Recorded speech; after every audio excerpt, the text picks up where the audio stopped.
Welcome to Kagurabachi Volume 2 review. Alright, this shit is crazy right here. This, oh my god. If you just want to hear like what I think about it like straight out, this volume is like 5 out of 5. First one was like 4 out of 5. This is 5 out of 5. It has everything. The damn action, the backstory, like the damn violence, everything's cool, right? Really quick before like we get started into this review, this volume was actually like really hard to get. I went to like my local like Japanese like store. Hold on, Kinokuya, and they were sold out. Anime Jungle was sold out. Basically, like all places were sold out. I had to get this like at Barnes and Nobles, and even then there was only like 2 copies. So it shows you like how popular this series is. All right, man, since we already got all the characters like introductions out of the way, this review should be a lot smoother and a lot faster, because we open up with Mr. Shiba and what's his name, Azami, the emo dude. They're basically just chit-chatting about how Chihiro, Genji, Sojo are gonna duke it out in the city, and that's gonna give a bad image to like Chihiro's dad, you know, because like the swords were used to stop a war, and like if they duke it out in the city, it's gonna give like a bad impression to like Chihiro's dad's like legacy, right? Dude, this shit's crazy. Like we fucking leave, or we start off with like them about to face each other inside the little information store or whatever, wherever they were hiding in the last volume. Dude, they fucking duke it out in the middle of the street, right? So they're like duking it out, and like what's his name, Sojo is using the fucking cloud gouger blade, right? So like as they start duking it out, Hinao, which is like the emo punk girl, she takes Char so they can like sneak out through the back while like Chihiro and Sojo are duking it out. Now, dude, like, okay, like Chihiro like sees that Sojo is actually very skillful, dude. Like he's actually like learning as they fight.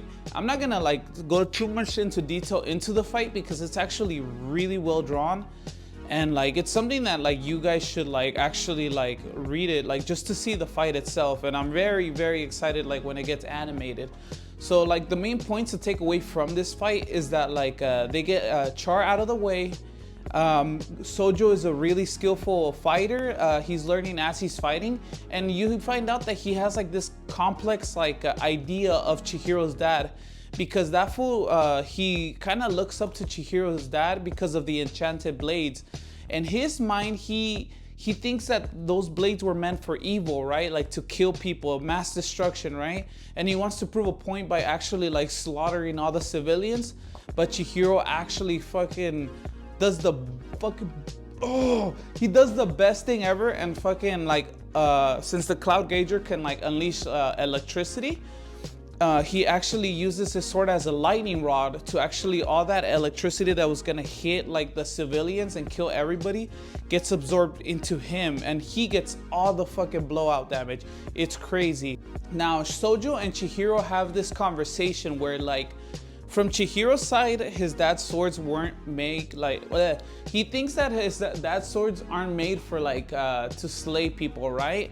And on Sojo's side, he 100% believes that like the swords were meant for mass destruction, which is like good versus evil, right? So it's then like Sojo ticks off Chihiro, and basically Chihiro reveals that like, hey dude, those are my dad's blades. So Chihiro says that like the swords were meant to protect the weak, right? And like Sojo thinks that they're meant for slaying the weak. And that's when he gets all butthurt and he's all like, don't talk about my father like that, right? Sojo basically goes like, father, like what the heck? And that's when like basically like the freaking Soul Society guys like from Bleach show up.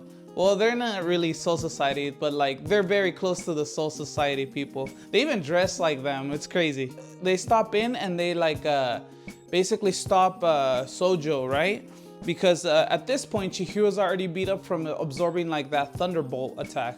So this Soul Society looking dudes, like they're called the Kamunabi,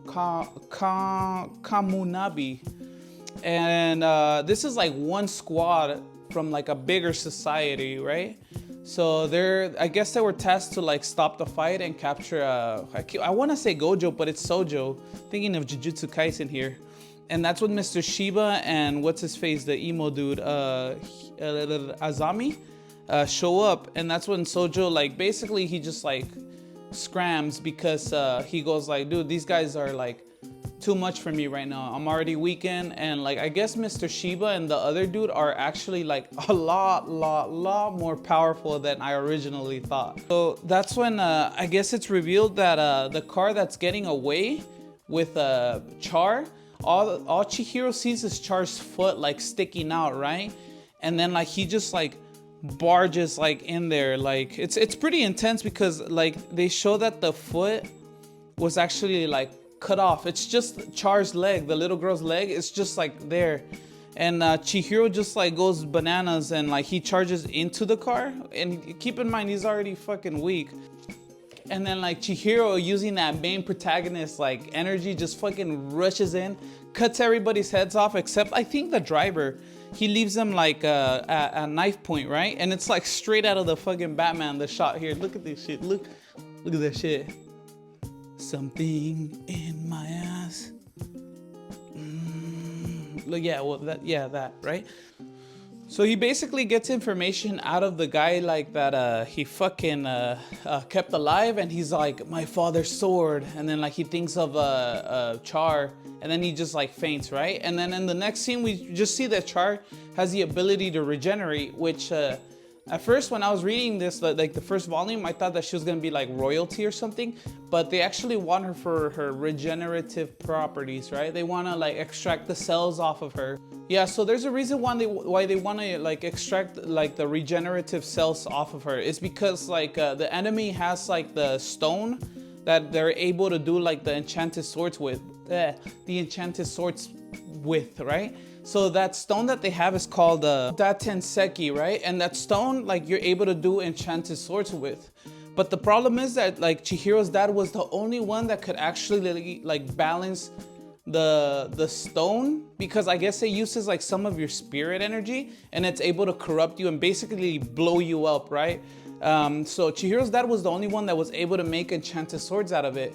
So I think what they're trying to do here is that like they want to use the girl's like regenerative like cells in order to like make enchanted weapons, because we see like in this volume that if it's not stable, like it blows the shit out of you, so you insta die. And with the girl, since she's able to regenerate, like I think the plan is that like they'll be able to control the stone's energy and like make more weapons out of it. What's his face? Chihiro wakes up in the hospital because he's knocked out after like taking that serious thunderbolt. He's damaged, he's beat up, he's been knocked out for like 5 days, and like Mr. Shiba's explaining all that stuff to him, right? That they need the girl, and that the emo girl from earlier, he now is actually okay. And that's when like Chihiro finds out that like the girl can regenerate, right? And then that's when Mr. Azami is all like, oh dude, before you take action, right? I want to introduce you to like the Soul Society dude. Yeah, the Kamaunabi show up, and like they're basically just there for you to like get a feel of what this like, I guess like this society is able to do and stuff like and they're actually like working with Mr. Azami. So that's why Azami wants like Chihiro to like meet them, and they strategize about how to take down Sojo, and like they're all really quirky and shit, and like I don't know, like I'll get to it right now. Look, they strategize with Chihiro on how to take out Sojo because he has the Cloud Gouger, right? And since he already experienced like how to like fight with it, and freaking like he's the son of the guy that made him, he gives them a strategy on how to take it down. And like this group basically tells Chihiro, look, like we can't have you like involved, but we know that you're gonna go after Sojo because you want to rescue the girl, right? So I guess we'll kill Sojo and you go rescue the girl. And that's the agreement they come up on. And basically Chihiro just tells them, look, The best way to take this dude down is to let him hit you, because he's able to like unleash like the sword's power, and it takes about like 10 seconds to regenerate, and that's when you guys should attack it. That's the basic like format of the battle, right? And real quick, because I'm leaving like some parts out, like so you won't get like too spoiled, right? But there's this part where Chihiro infiltrates like the enemy like area because he's looking for the girl, and he kills everybody, right? Except this one dude. And like basically he's interrogating that dude, and he gets a phone call, and he picks it up, and he's all like, dude, like, I'm so bored. This is so boring, like guarding like, you know, like this place. Like, I want to do something, right? And he's just like, yeah, let me get back to you on that, right? And he hangs up, and it's just Chihiro with everybody slaughtered except that one dude, and he's interrogating him, and he's just like, no talk. All right, just to keep it like a little bit more simplistic, I'm gonna call like the Soul Society dudes like the elite until I memorize their name. But yeah, so I guess like real quick too, before the war or during the war, like there was no sorcerers, or at least they were hiding. But after the war, they started to pop up, right? And these elite people are basically like the police that like govern the area, and that's why what's his face Sojo wants like to fight them just to test out the sword's capabilities, because he can't accept the fact that like that Chihiro is Kanushige's son. He just doesn't want to accept it because it interferes with his beliefs, because his beliefs are like that those swords were meant like to kill people. And he like studied the man. He wanted to like he read everything on it, and I guess there was no records that he had a son. So to the public, Chihiro doesn't exist. There was never any information like about what's his face Kunishige after the war. So he lived a very private life, and like Sojo doesn't want to believe that he has a son, and he doesn't want to believe that like those swords were meant to protect people, not kill them. And this is what leads up to he just slaughters like some henchmen, and it leads for like the elite police to come in through, right? And dude, okay, so there's this one girl that I guess can control ice in the elite. She kind of looks like Chihiro if he was a girl. And like these elite people, they start like forming this ice platform. This is where it gets crazy, man. It gets fucking crazy. They literally make a platform right out of ice, and they lift it into the sky. So you get a shot of like all the elite members and like Sojo, and like just a plain view of the city on the floor, like in the distance. And they duke it out, right? So that's where we leave off with the damn elite versus Sojo, because we get a flashback of Chihiro just basically saying like, dude, look. So the swords have like their own special ability, right? But they can also change depending on the user's will and like I guess like thoughts, right? So maybe like they could be more stronger, or it just depends on the elements of the sword, but they can actually change depending on the wielder, like almost like if they have like free will. So as like Chihiro scouting out like the area to find Char, some dude just is able to pick up on his bloody scent, because he's like he's actually still pretty beat up. So technically he still can't fight for like a couple months, right? And he goes in there just like you know, fully wounded. And Mr. Shiba tells him, dude, look, just avoid fighting them and just get Chihiro, right? But you know, I mean Chihiro, Char, but you know Chihiro, he like it just doesn't work out for him. So like they start fucking beating the shit out of him, right? And in desperation, he cracks like one of the lights, and the room goes dark, and I guess they light up the place again, and he's gone. But the guy goes like, no, I could still smell his bloody ass, so like he's still in the area. So Chihiro's taking like a little pause, a little break, because he can't use his left hand because of what happened earlier with the fight with Sojo. Like it really messed him up. And like he thinks he's done for. He has a sweet like flashback of his dad.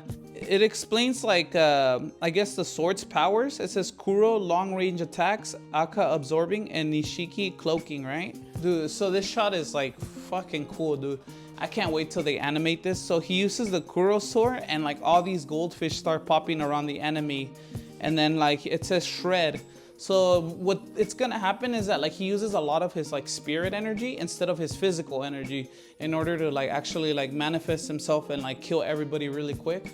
But it burns out his spirit side, not his physical side. But it's at the end he says it's kind of the same. Now to keep this part like really short, because I think if you're gonna read this, it's better if you experience it yourself. As like he's shredding everybody apart, there's also the backstory of Char happening.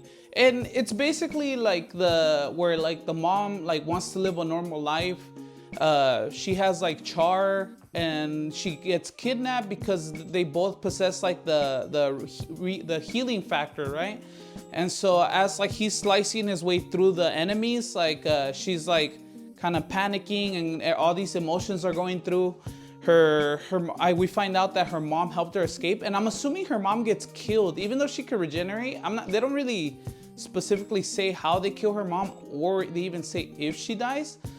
As Chihiro is getting closer to Char, the flashbacks are getting more intense. We see how Sojo was involved. We see how she was tortured, and like leading up to her grand escape. And as soon as like she's remembering when she ran away, Chihiro finally bursts through the room with a sandwich, and he's just like, oh, like I know you're hungry. And like you just see Char bawling her eyes out, like going like, Chihiro, you're fucking late, dude.